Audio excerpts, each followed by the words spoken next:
तो guys how the feeling guys, मज़ा आ गया इस पैच पे गाइज। अब थोड़ा सा ऊपर जाते हैं कोटी की side and guys roll over करते हैं इस वीडियो को। एंड गाइज इसमें कुछ ऐसा रिएक्शन तो थे नहीं, बट गाइज मज़ा आ गया पूरा भयंकर। मैंने पहली बार इतना एक्सप्लोर करा इस जगह को ना, मतलब पीछे की तरफ आ गया अपने घर के। भाई बढ़िया है यहाँ पे भी सीन। और एक बार मौसम चेक करिए गाइज, वो भद्राज टेम्पल है, इतना प्यारा लगता है दूर से। हम यहाँ पे मतलब हम ना एक बार ट्रैक करके भी गए थे, तो 6 किलोमीटर का ट्रैक है, बहुत बढ़िया है गाइज। एंड आपको भी जाना चाहिए मतलब ना, एंड बहुत बढ़िया है यार कसम से।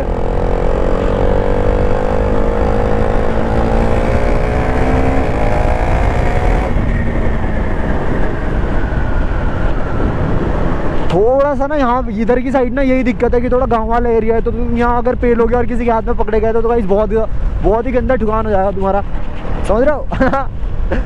तो गाइस थोड़ा बच के चलना पड़ता है, मतलब देख के चलना पड़ता है कहाँ पुलिस वाले कहाँ नहीं है। और आते वक्त हमने यहाँ से जाना है गाइस नीचे।